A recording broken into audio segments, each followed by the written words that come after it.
3 a.m. You're lying there, eyes wide open, staring at that little crack in the ceiling you've memorized over the last 6 months. The clock on your nightstand glows softly. 3:07. You close your eyes. You try to count backwards from 100, then from 1,000. Nothing works. You look again. 3:23. Your heart isn't pounding. You're not in pain. You're not sweating. You went to bed at 10 p.m. completely wiped out. You could barely keep your eyes open during the news. So why? Why are you wide awake right now? Maybe your mind starts running. Tomorrow's grocery list, a bill you forgot to pay last week, a weird thing your daughter said on the phone, a conversation from 1987. You laugh at yourself a little, because that one really doesn't matter. But your brain doesn't care. Your brain is wide awake, and right next to you, your husband is sleeping peacefully. He hasn't moved in 3 hours. He sleeps like a man who has never had a worry in his entire life. And tonight, for just a second, you kind of resent him for it. You glance at the clock again, 4:12 a.m. You have to be up in less than 2 hours, and tomorrow you'll do it all again. Drag yourself out of bed, make the coffee, try not to snap at the cashier at the grocery store, try to remember why you walked into the kitchen, try to act like everything is fine. But it's not fine, is it? This has been happening for weeks now, months maybe, and nobody, not your doctor, not your friends, not your husband, nobody has been able to explain why. Your doctor mentioned melatonin. You tried it. Didn't work. Your sister swears by chamomile tea. You drank cup after cup. Didn't work. You bought lavender oil, magnesium sprays, those expensive sleep gummies they advertise on every podcast. Nothing worked. And the worst part? You're starting to believe what everyone keeps telling you, that this is just what happens, that you're getting older, that this is your new normal. I'm here to tell you something. That's a lie. What's waking you up at 3 a.m. every single night is not insomnia. It's not aging, it's not anxiety, and it's definitely not, quote, just one of those things. What's waking you up at 3 a.m. is a very specific biological alarm clock inside your body. And that alarm clock is misfiring, sometimes by 2 or 3 full hours. It's misfiring because of one specific thing you're doing every evening, probably between 6 and 9 p.m., that you've been doing for years. You don't think anything of it. Nobody warned you about it. And nobody, especially your doctor, has connected the dots for you. Until today. By the end of this video, you're going to know exactly why your body keeps waking you up at 3 a.m. You're going to understand the science, the real science, the kind nobody bothered to explain to you. You're going to know the 5 hidden things in your evening routine that are sabotaging your sleep without you even realizing it. And I'm going to give you a simple 4-step protocol. It takes 6 minutes, it costs nothing, you can start it tonight. But before I show you any of that, let me say something honest. If this is your first time on Symptom Cipher, welcome. Truly welcome. I'm Dr. Mira, and every single day on this channel, I take one of the symptoms your doctor doesn't have time to explain, and I decode it for you. The real biology, the real cause, and the real fix. Why do I do this? Because here's the truth nobody wants to say out loud. The healthcare system in this country makes money when you stay sick. That's not me being cynical. That's just economics. A 15-minute appointment plus a prescription pad equals revenue. A 60-minute conversation about why your cortisol rhythm is broken does not. Your doctor isn't a bad person. Your doctor isn't a broken system. They have 8 minutes with you on average before the next patient walks in. There simply isn't time to explain the things I'm about to explain to you. That's where this channel comes in. I'm giving you the conversation your doctor wants to have, but can't afford to. So if that sounds like the kind of information you've been searching for, do me one favor right now. Tap that subscribe button, hit the little bell, because tomorrow I'm releasing another video on a symptom that 80% of women over 50 are dealing with right now. And I promise you, nobody is talking about it the way I'm about to.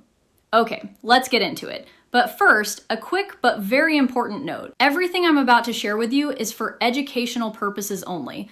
I'm not your doctor. I don't know your medical history. So nothing in this video should replace personalized medical advice from someone who actually examines you. And I have to say this clearly. If you're waking up at 3 a.m. with chest pain, with shortness of breath, with cold sweats, or with a racing heart that won't slow down, please stop watching this video right now. Pick up the phone, call your doctor, or go straight to the emergency room. Those are emergency symptoms. They are not what we're talking about today. What we are talking about today is the chronic, low-grade, frustrating, exhausting kind of 3 a.m. wake up. The kind that's been happening for weeks or months. The kind where your tests come back normal. The kind where your doctor shrugs and says, well, you're getting older. That is what we are decoding today. And as always, please talk to your physician before making any changes to your sleep, your diet, or your supplement routine. This is a starting point for a conversation, not a replacement for one. Okay, now let's talk about what's actually happening inside your body at 3 a.m. I want you to imagine something with me. Imagine your body has an alarm clock built inside of it. Not the one on your nightstand, a biological one. It sits in your adrenal glands. Those are the little walnut-sized organs right on top of your kidneys. And this alarm clock controls something called your cortisol rhythm. Now picture this rhythm like the thermostat in your house. In a healthy 30-year-old, this thermostat is perfectly calibrated. Cortisol, which is your wake up, get going hormone, is supposed to be at its absolute lowest point between midnight and 2 a.m., almost flat, practically off. Your body is supposed to be in deep, restorative sleep during those hours, repairing tissue, consolidating memories, cleaning your brain. Then, very slowly, starting around 4 a.m., cortisol begins to climb, like the sun rising. By 7 or 8 a.m., it reaches its peak, and that's when you're supposed to wake up, naturally, refreshed, ready for the day. That's the design. That's how it's supposed to work. But here's what happens after 50. That thermostat, it starts to drift. The wiring gets old, the signals get crossed, and instead of staying low at 3 a.m., your cortisol does something it was never supposed to do. It spikes, sharply, 2, sometimes 3 hours earlier than it should. And when cortisol spikes, everything else follows. Your heart rate goes up, your blood pressure goes up, your blood sugar starts swinging. And most importantly, your brain, which was supposed to be in deep sleep, gets a flood of wake up now chemicals. That's why you wake up. It's not because you needed to use the bathroom. The bathroom is the excuse your brain invents after you're already awake. The real reason you're awake is that your body just received a chemical alarm signal telling it the day is starting at 3 a.m. And here's the thing that's going to surprise you. A 2022 study in the Journal of Clinical Endocrinology and Metabolism found that this early cortisol spike is one of the most common and one of the most underdiagnosed causes of middle-of-the-night waking in adults over 50, especially in women. Most doctors don't test for it because it's not in the standard panel. It's not part of your annual blood work. You have to specifically ask, and most patients never know to ask. But it gets even more interesting. Your cortisol rhythm is controlled by something called the HPA axis. That stands for hypothalamic pituitary adrenal. Don't worry, you don't need to memorize that. Just think of it like this. Your HPA axis is the air traffic control tower of your hormone system. It's up there in your brain, making sure everything takes off and lands on schedule. Cortisol in the morning, melatonin at night, growth hormone during deep sleep, all of it. Coordinated, smooth. When you're younger, the air traffic control tower runs flawlessly. Planes land on time, no delays. But after 50, 3 very specific things start overwhelming that control tower. And once those 3 things hit, the whole system starts firing at the wrong times. Let me show you exactly what they are. Stressor number 1, blood sugar drops in the middle of the night. If you eat dinner too early, say before 6 p.m., and your meal was light on healthy fats and protein, your blood sugar peaks around 8 p.m. and then starts dropping. By 2 or 3 a.m., it can drop low enough that your body panics. And how does your body respond to a blood sugar crisis? It releases cortisol. Cortisol mobilizes glucose from your liver to bring your blood sugar back up. Smart system, but the side effect is the cortisol also wakes you up, wide awake. Stressor number 2, your liver is overloaded. Between 1 and 3 a.m. is when your liver does its peak detoxification work. It processes hormones, it clears medications, it breaks down environmental toxins. It deals with everything you ate, drank, and breathed during the day. It's a busy 3 hours. But if your liver is overworked, and after 50, most of our livers are overworked, it sends a stress signal up to the HPA axis. The control tower picks up that signal and interprets it as a problem. So what does it do? It releases cortisol to help deal with the problem, and cortisol wakes you up. Stressor number 3, low GABA. GABA stands for gamma aminobutyric acid. Again, you don't need to memorize that. Just remember this. GABA is your brain's natural calming chemical. It's what tells your brain, shh, it's nighttime, be quiet. Without enough GABA, even a tiny cortisol nudge will pull you out of sleep and keep you out of sleep. And here's the bad news. After 50, your body's natural GABA production drops by a lot. So you're walking around with less of the chemical that's supposed to keep your brain quiet at night. Now do you see why melatonin doesn't work? Melatonin helps you fall asleep. It's a sleep onset hormone. But your problem isn't falling asleep. Your problem is staying asleep. And staying asleep is controlled by cortisol and GABA, not melatonin. You've been treating the wrong system for maybe years, and it's not your fault. Nobody told you. Now I want to tell you about Margaret. Margaret is a real woman, 64 years old, a retired school teacher from Cleveland, Ohio, married 41 years, 3 children, 6 grandchildren. She came to me through a referral after 2 years of what she described as, quote, slowly losing her mind. For 2 years, she had not slept through a single night. Every night, like clockwork, 3:15, 3:22, 3:08. She'd wake up, stare at the ceiling, try every trick she'd read about online, get out of bed, walk around, drink water, read a book. Eventually, she'd fall back asleep around 5 a.m., just in time for her alarm to go off at 6:30. She tried everything you can imagine. Melatonin in every dose, sleep gummies, magnesium, lavender pillow sprays, weighted blankets, white noise machines. She did an expensive sleep study that came back, you guessed it, normal. Her primary care doctor put her on a low-dose prescription sleep aid. It made her wake up at 3 a.m. anyway, but now she felt groggy and confused until noon the next day. She told me, I don't recognize myself anymore. I forget names, I forget words, I cry in the grocery store, I can't enjoy my grandchildren because I'm a zombie. Her doctor's final word to her?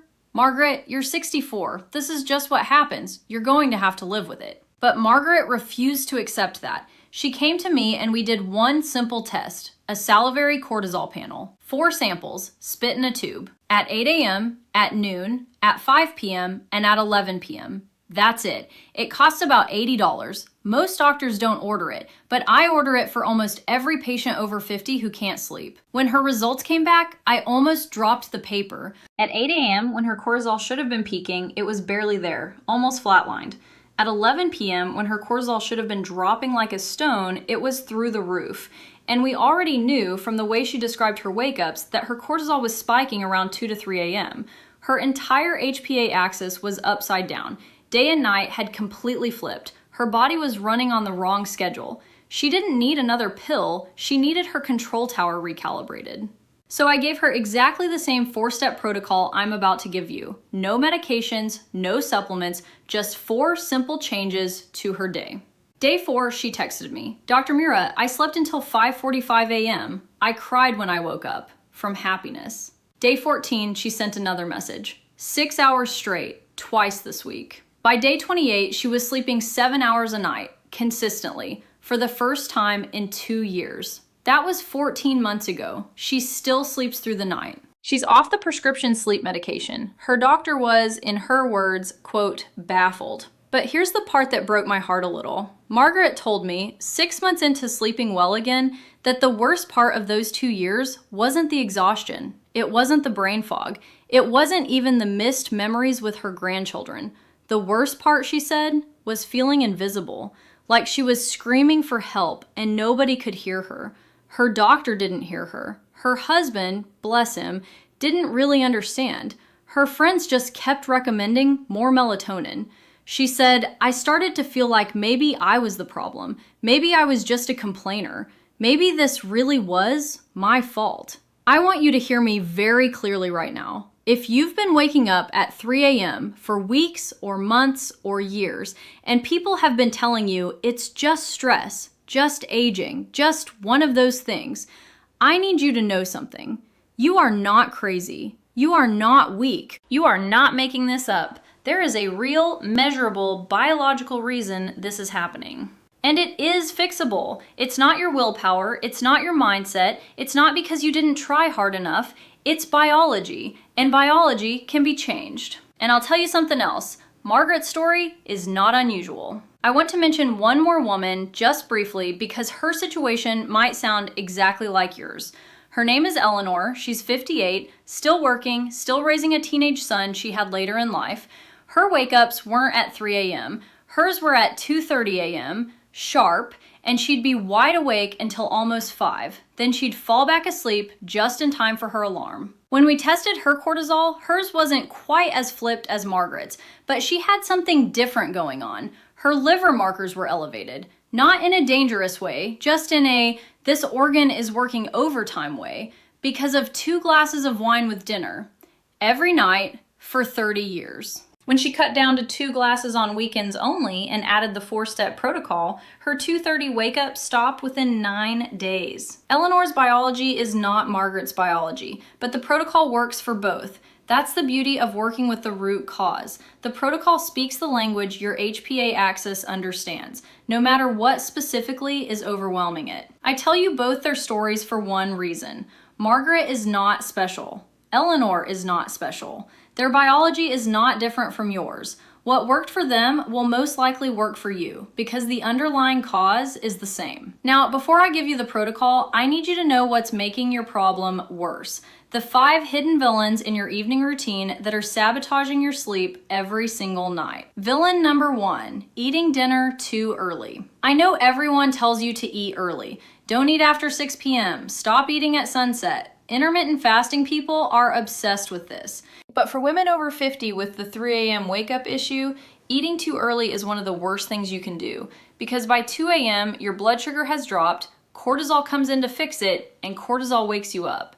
The sweet spot is between 6:30 and 7:30 p.m., not earlier. Villain number 2, the afternoon cup of green tea. You think it's relaxing, it's healthy, it has antioxidants, all true, but it also has caffeine. And here's what nobody tells you.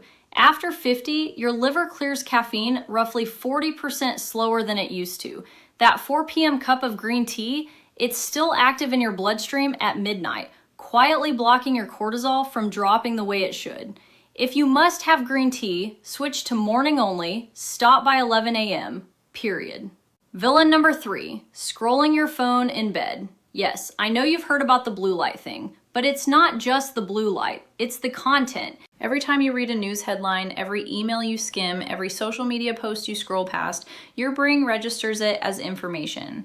Information triggers a tiny cortisol release. 5 minutes of phone scrolling before bed can spike your cortisol enough to disrupt your overnight rhythm. Put the phone in another room. Buy an old-fashioned alarm clock. Yes, like the one your mother had. Villain number 4, a bedroom that's too warm. When you were younger, your body could regulate temperature easily.